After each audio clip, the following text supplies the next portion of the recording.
It's a spooky time of year, and I'm in a spooky mood. So today we're going to look at a supernatural drama that asks the question, do polyamorous witches exist? But first, hi, I'm Genevieve. I'm non-monogamous and polyamorous for 12 years. I do long-form videos and resources here, short-form videos and resources here. I'm currently in production for season 2 of my podcast, I Could Never, which tells non-monogamous stories from people all over the world. And I have a second YouTube channel, Chill Polyamory 2, TOO. That's where I upload bonus long-form discussions about polyamory. But on this channel, we have fun. I take a look at non-monogamy in film and TV. What do they do well? What's messy and they get wrong? In my opinion, let's get into it.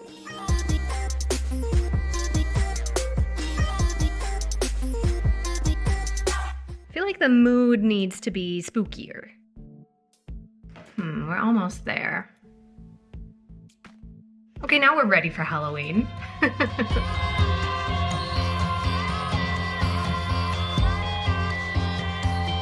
Bastard Son and the Devil Himself was a Netflix series that ran for only one season because they just love canceling popular shows. It's based on a book called Half Bad, which is actually part of a trio of books. And I did not read the book, so this video is about the show only. So the story is set in a European fantasy subculture of witches. Already, yes. These witches, we learn, are split up into two main groups, Fairborn and Blood Witches. The story follows Nathan Byrne, the bastard son of the most feared Blood Witch in the land, as he is raised in Fairborn society. He's half Blood Witch, half Fairborn. He's hated and feared because of how he was born. Things do start to lift for him a little bit, though, when he meets another young Fairborn girl, Annalise. His connection to her is not specifically defined, but it's one of the only relationships where someone knows who he is and still cares about him. So when young witches turn 17, that's when they get their powers, right? They need to have a ceremony where they get the blood of one of their family members, and then at some point that day, they discover what their power is going to be. They discover what kind of witch they are. And Nathan's 17th birthday is coming up and everybody's scared. Is he going to be, as the show is setting up for us to believe, evil? Is he going to be a blood witch? But they want to keep him around because there's a prophecy that suggests he might be powerful enough to kill his own father, the villain of the show, who we have not yet seen. So they ship him off before his birthday to start training with the goal of, you're gonna kill your dad. Now, Annalise's father, in a quest for his own power, kills Nathan's only remaining blood relatives, so there's no one left to give him his family blood on his 17th birthday, and if he doesn't get his blood to turn into his powers, then he dies. So Nathan learns that there's backup blood somewhere in the woods. There's this woman, Mercury, who keeps a vial of everybody's blood just in case a desperate witch wants to pay her a lot of money so they can survive. And she sends out one of her proteges to bring Nathan to her. The protege is named Gabrielle. He's an alchemist blood witch, and following him into the woods is Nathan's only chance for survival. Lay down your weapon and lie down on the floor! Can you believe these motherfuckers? But they're not just traveling, they're running away from Fairborn hunters because there's a war going on between blood witches and Fairborns. Oui. Both groups do violence to each other. Both groups have like paramilitary hunters hunting each other, for generations. The show reminds us over and over again that yes, Fairborns hate blood witches because specifically they saw certain people be killed by a blood witch, right? Generations long feuds like this, it's often motivated by loving a specific person or specific people, by loving your people, and fighting for your people and for your own freedom.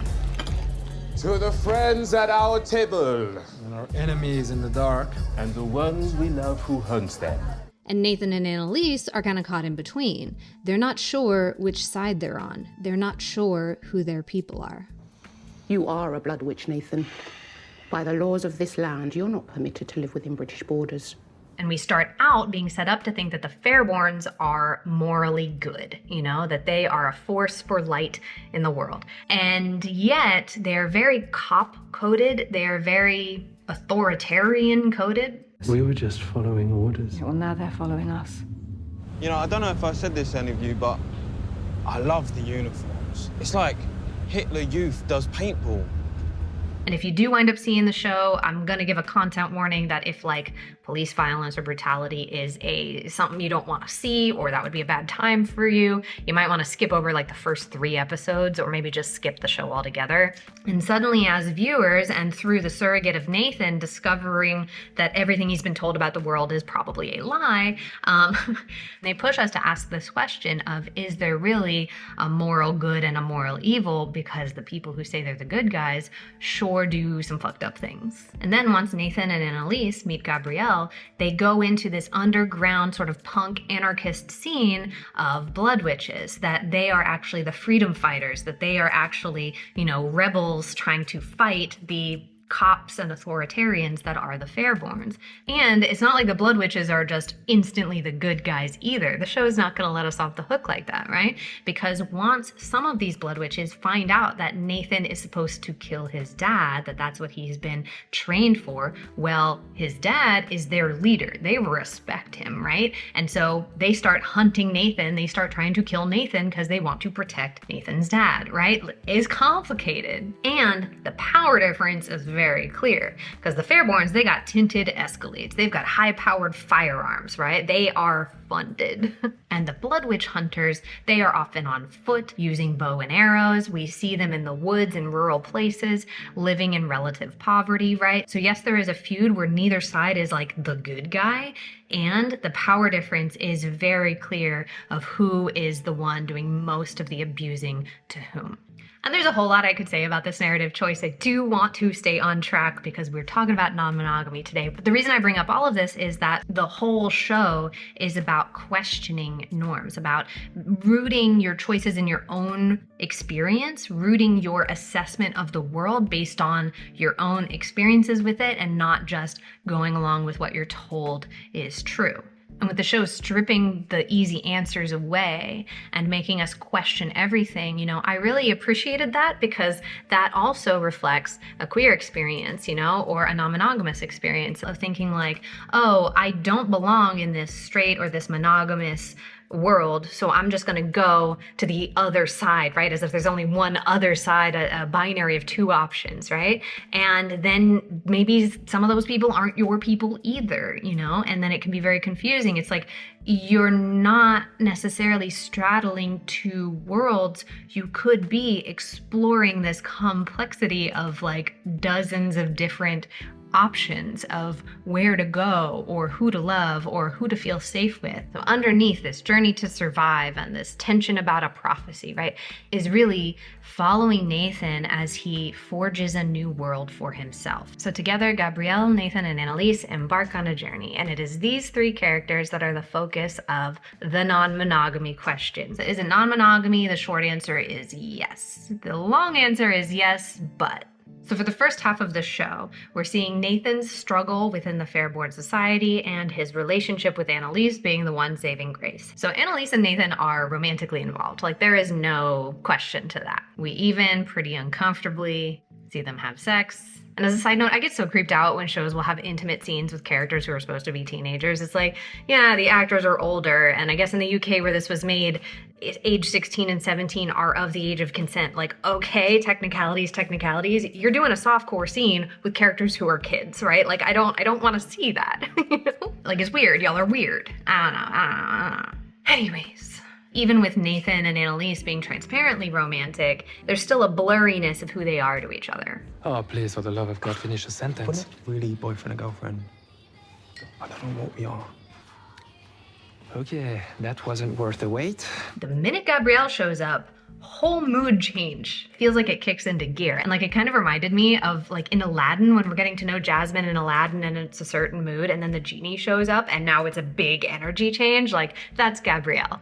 And with this energy shift, the duo is very much now a trio. So once these 3 are together, we get a little bit of teasing from the screenwriters, right? At their first destination, they are forced to all sleep in one big bed, right? Now, if the 3 of them chose to sleep in one bed, I'd say this is a lot more polyamory coded. So I saw some people online being like, yes, look at the visual of the 3 of them in one bed. I'm like, but they didn't choose that. So I don't think it's the strong evidence that people were saying it was. However, when they are in one bed and Nathan is in the middle, he goes to sleep cuddling with Annalise and wakes up cuddling with Gabrielle. Annalise gets up, sees it, is unbothered. Maybe she doesn't think he's queer. Maybe she thinks it's an accident, that this isn't competition, right?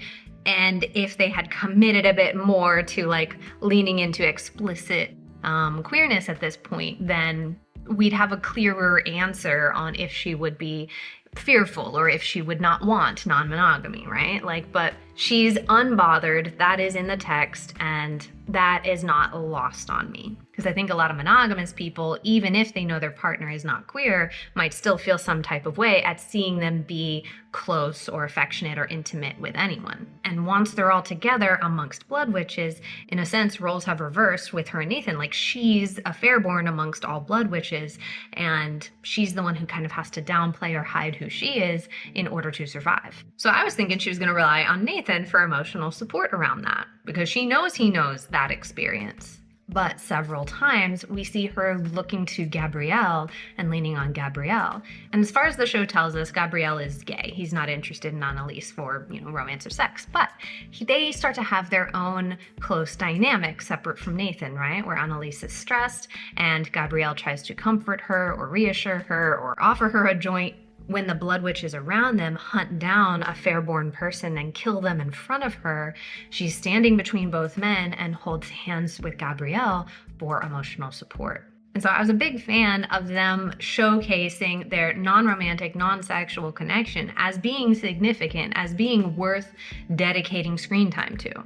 And I think a lot of non-monogamous people, self-included, related to that, of saying, this kind of friendship is important and could be as important as a romantic connection as well. And sexual tension between Nathan and Gabrielle keeps building. Faire l'amour. Faire l'amour. I can't even pronounce that. Well, you just have to get your tongue around it. That's all. And I think in a sense, Gabrielle could pick up on Nathan's repression, right? And Gabrielle is the exact opposite. He is out loud and proud. He will check out a dude very openly. So I think Gabrielle's self-acceptance of who he is and his unapologetic way of living it gives Nathan the permission. Like, now maybe it's safe to explore his queerness too. And this is when I was like, are they queer baiting, right? At least with Nathan. We know Gabrielle is gay. We see some of his backstory and his ex-boyfriend and all of that. Like, that is very unapologetically out. And Nathan is like flirting with him, but he's like a bit less in the driver's seat. He's like a bit more there, and you're like, oh, is he just being shy, or is he actually, something awakening within him? Because I can absolutely see the comments, like, if they don't do anything about this, like, all of the straight men who will just be all up in my shit being like, stop making everything gay, like, can't men just have close friendships? Like, yeah, absolutely. And I don't see most men I fuck their buddies, like. But the show then graced me with some explicit evidence. And I think it still would have been the same love story if they did not kiss, but seeing it explicitly really, drives it home for people who aren't looking for that. However, it did seem like they jumped a few steps, right? Like, there was hints at intimacy and flirtation, and then all of a sudden a passionate kiss. And like, context, Nathan thought this was a life or death moment and he just had to shoot his shot, right? He didn't know if he would ever see him again. I get that. Like, we rush to fulfill our desires if we think that we only have this one chance. So I do get that. And also, the cynical part of me was like, you could easily snip out this scene. Did they want this to be kind of self-contained or isolated so they could cut it out for other markets that are more homophobic? Like, I don't know. I can't unknow how some of this industry works. So, but we have now crossed the threshold of overt non-monogamy because Nathan is with Annalise, intimate with Annalise, and now he kisses Gabrielle. I would say this could be cheating, right? It is cheating. Since he didn't talk to Annalise about this, or at least we didn't see that, and he never tells her that this happened, we don't see that conversation, I'm gonna assume it's cheating, I just think that's fucked up because, again, Gabrielle has been one of her lifelines, one of her only emotional supports during this hellish time where she's basically breaking from her family and breaking from her entire clan of fairborn witches to like betray all of them and commit to this dynamic. And so for Nathan and Gabrielle to keep this secret from her, I think is really not okay and potentially dangerous, because a girlfriend scorned is one thing. Annalise's power is decimation. When she's angry, she can pull people apart at the seams. I just feel like I wouldn't keep secrets from that person. I don't know. It's just me. So it's a little messy. And if we want to meet the show more than halfway, I could think, there's a chance that Annalise is about it, is supportive of it, is unbothered, like when she saw them cuddling in bed, unbothered that they also have a loving relationship. I do think it's portrayed differently than like love triangles in that sense, that like it's not overtly competitive. It's also not overtly supportive. They linger in that in-between. It's like see what you want to see kind of deal. So Annalise goes out on a quest without the two men. And Gabrielle is like, we can't wait around for her. You're going to turn 17 soon and die if you don't get this vial of blood. So let's hightail it to go get the vial of blood. That's what I was here to do. And I care about you a lot now. And I don't want you to die. But Nathan is really worried about Annalise. And so when Gabrielle creates the portal to take him to safety, Nathan pushes Gabrielle through and then leaves to go look for Annalise. His worry for her sort of transcends his worry for himself. And Gabrielle's like, okay, well, at least maybe I can go get the blood and bring it back to him, this idiot, And when he's caught trying to steal it, the witch Mercury, who runs the whole thing, there's this powder that various witches use to blow on you to like erase your memory. She uses that memory erase powder, and now Gabrielle suddenly forgot where he is or why he's doing any of this. And Mercury is terrifying. Like, I wanted to see more of her and just be scared.